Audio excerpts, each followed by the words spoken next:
When I wrote my book, Israeli Apartheid, A Beginner's Guide, I wanted to make sure that within a quite brief framework, and I didn't want it to make it too long, but I wanted to make sure that key issues affecting not just the Palestinians inside the occupied territories, but also Palestinian citizens inside Israel, that those issues would be covered too. Because those are issues that many people aren't aware of. And when, for example, Jimmy Carter famously used the term apartheid, he was very clear to make sure that he was only talking about the regime, the military regime that Israel applies to Palestinians in the territories occupied after 1967. I think it's important to consider Israel's regime over Palestinians more holistically or more comprehensively. In other words, to see the commonalities between Israeli policies towards its own minority, the Palestinian minority, and the Palestinians in the occupied territories.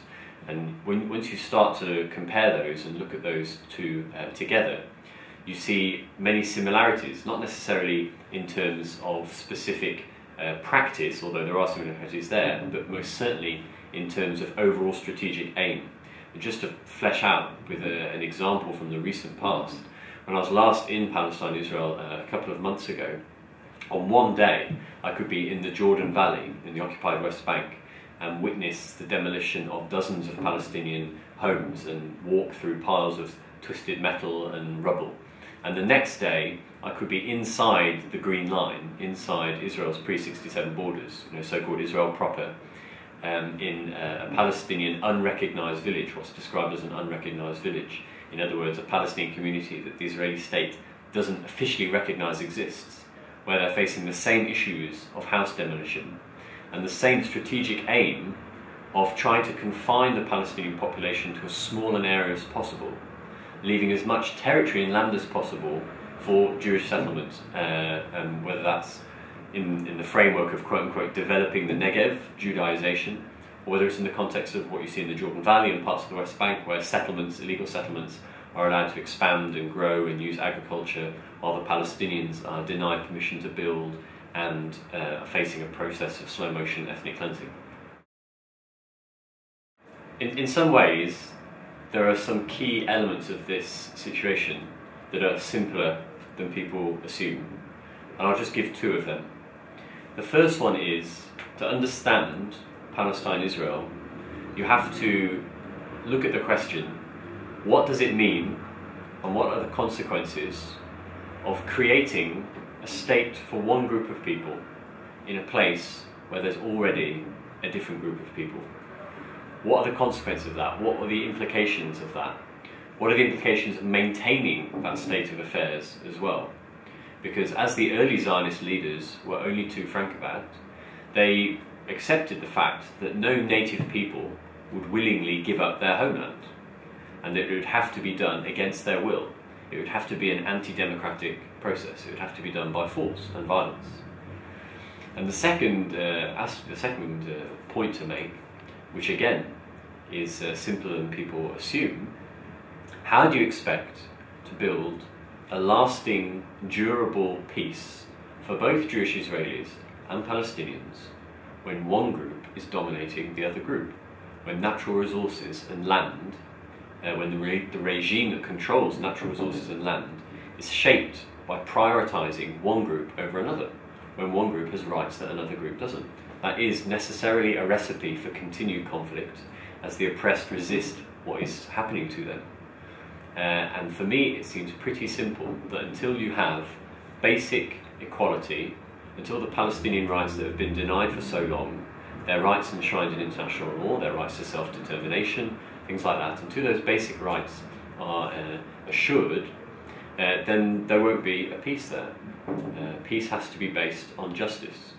And the Jewish-Israeli presence there too, for the Jewish community that's there to continue living there in peace, that also requires justice for the Palestinians. So the Palestinian rights are the key issue here, and making sure that those rights are affirmed and those rights are implemented, that is the best roadmap, if you will, to a just peace for both peoples. The problem with the peace process for almost 20 years is that in some sense it's been a game, but also a deadly game if you're Palestinians. Throughout the last 20 years, Madrid, Oslo peace process, obviously the outbreak of the Second Intifada ushered in the roadmap, Annapolis, the talks we have now. Throughout all those processes, Israel has continued to expand the illegal colonies in the West Bank and East Jerusalem, and more importantly perhaps, or at least in parallel, consolidate its grip on the occupied territories on the West Bank, integrating key chunks of those territories into the framework of the state, into the basic infrastructure of the state. In other words, advancing processes that are the very opposite of what the peace process, in theory, superficially, was intended to provide, i.e. Palestinian sovereignty in the occupied territories. So the peace process has facilitated Israeli colonization. It's done exactly the opposite of what its name suggests it should be doing. And there's a lot of reasons why the peace process emerged and proceeded like that. But I think you can simply highlight one of the main flaws of the whole approach of the peace process for almost 20 years. Well, number one, the idea of the United States as the quote-unquote honest broker, when of course the States is Israel's strongest ally, financially, militarily, diplomatically. So you have one side that is purporting to be an honest broker between two sides, whereas in fact, of course, it is intimately connected and allied with one of those sides. But even the language of sides itself is completely flawed, because the Palestinians are stateless and militarily occupied, and the power asymmetry on the ground militates against those kinds of negotiations. It was Nelson Mandela who said, only free men can negotiate. So when the Palestinians come to the negotiation table, the Israelis are holding a lot of cards. I mean, it's done by a process of bullying, effectively. You know, you agree to this, or we'll do X.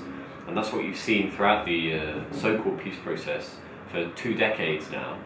And it's not a surprise that it hasn't brought us peace. But you would hope that people are increasingly going to wake up to the fact that it's a charade. It's a dangerous charade for both peoples, for the Jewish Israelis and Palestinians. And until the peace process is shaped by very simple frameworks of accountability under international law.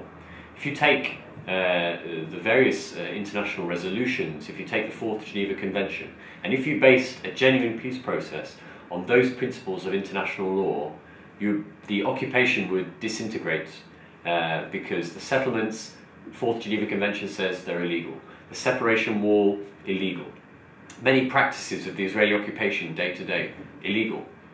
But the problem is the peace process is not shaped by a commitment to these principles in international law. The peace process is shaped by the preoccupations and priorities and vision of Israel and its partner in the States.